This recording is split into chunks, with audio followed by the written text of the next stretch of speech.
اللہم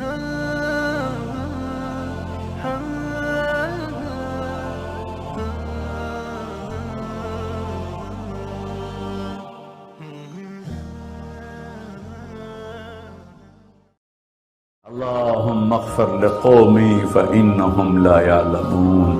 اللہ میری قوم کو معاف کر، انہیں میرا پتہ کوئی نہیں ہے۔ دیکھو میرے بھائیو، جس نے کافروں کے ساتھ یہ ہمدردی کے قتل کرنے والوں کے لیے دعا مانگی، تو مسلمان ہو کر ایک دوسرے کو سلام کرنا چھوڑ چکے، ایک دوسرے کے پیچھے نمازیں پڑھنا چھوڑ چکے، ایک دوسرے پر کفر کے فتوے لگا کے بیٹھے ہوئے۔ مجھے بتاؤ تم میرے نبی کے ساتھ کیا کر رہے؟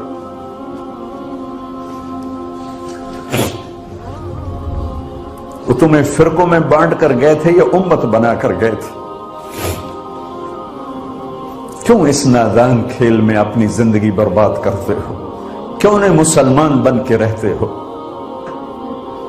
اس امت میں اختلاف شروع سے ہے، ہمیشہ رہے گا، یہاں تک نہ جاؤ کہ ایک دوسرے پر کفر کے فتوے۔ جنت میں کون جائے گا؟ سنیوں نے کہا وہابی کافر، وہابیوں نے کہا سنی کافر، بریلیوں نے کہا دیوبندی کافر، دیوبندیوں نے کہا بریلوی کافر، شیعہ نے کہا سنی کافر، سنی نے کہا شیعہ کافر۔ جنت میں کون جائے گا؟ کچھ تو بھائیو میرے نبی کی محنت کی قدر کرو۔ میرے نبی تو غیروں کو اپنا بنانے آئے تھے، ہم نے اپنوں کو غیر بنا دیا۔ جو نفرت کی آگ وہاں بھڑک رہی ہے، یہاں مت بھڑکاؤ۔ جاؤ میرے دیس میں دیکھو کتنے سر کٹ چکے، کتنے سہاگ اجڑ گئے، کتنی مائیں بے آسرا ہو گئیں، کتنی جوان بیٹیوں کی مانگ ویران ہو گئی۔ کیا اسی کا نام اسلام ہے؟ اسی کا نام عشق رسول ہے؟ اسی وہ دین کہتے ہیں؟ ایک دوسرے کی مسجدوں میں نہیں جاتے ہو، ایک دوسرے کے پیچھے نمازیں نہیں پڑھتے ہو، جنت کے ٹھیکیدار بن گئے ہو۔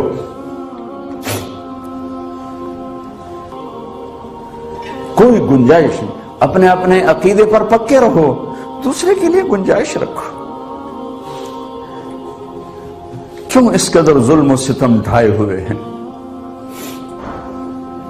میں نیا تبلیغ میں گیا، کالج سے نکلا، ہماری جماعت ایک گاؤں میں گئی، ایک مسجد میں، تو امام صاحب آئے، ہمیں ماں بہن کی گالیاں دی اور ہمارے بستر اٹھا کے باہر مسجد دھوو، کتے اندر واڑائے۔ میں حیران پریشان، میں تو کوئی نہیں جانتا تھا کہ مذہب کیا ہوتا ہے، فرقے کیا ہوتا ہے، میں تو کالج میں گانے والا تھا، ناچنے والا تھا، مجھے تو دین کا پتہ تبلیغ سے پتہ چلا۔ میں حیران پریشان کہ یہ مولانا صاحب کہہ رہے ہیں کہ یہ گستاخ رسول ہیں، اور مسجد دھو دو باہر کھڑے ہو، یہ مسجد میں کھڑے ہو کر ماں کی گالی دے رہے ہیں، بہن کی گالی دے رہے ہیں۔ تو پھر معیار دین کیا ہے؟ اتنی نفرت، اس قدر دوریاں۔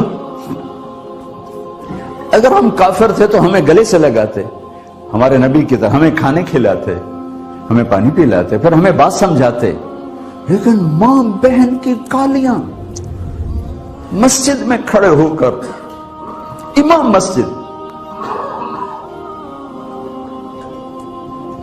ہم پنجاب کے زمیندار ہیں، گالی دینا ہماری سرشت میں ہے، لیکن مسجد میں کانپ جاتے تھے کہ کسی کو الو کا پٹھا بھی کہہ دے۔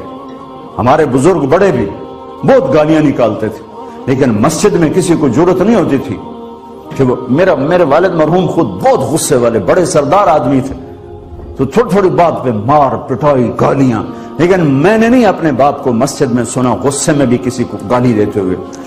ماں بہن کی گالیاں نکالو، اور ساتھ یہ کہہ رہے ہیں کہ یہ گستاخ رسول ہیں، ہم یہ کافر ہیں، ان کو نکال دو، کتے آ گئے، مسجد دھوو۔ میرے نبی کے دور میں تو کافر آ کے مسجد میں رہتے تھے۔ میرے بھائیو، جو میں عرض کر رہا ہوں، میں اپنا دکھڑا بیان کر رہا ہوں، اس کی سنگینی کو سمجھو.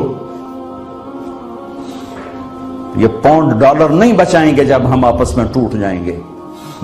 اللہ نے مجھے دنیا میں پھرنے کا موقع دیا، بار بار دیا، اسی تبلیغ کے سلسلے میں. سب سے زیادہ میں اسپین میں جا کے دکھی ہوا، اور میرا دکھ یہ نہیں تھا کہ ہماری یہاں 800 سال حکومت تھی اور ختم ہو گئی. میرا دکھ یہ تھا، میں اس پہ رویا مسجد قرطبہ میں،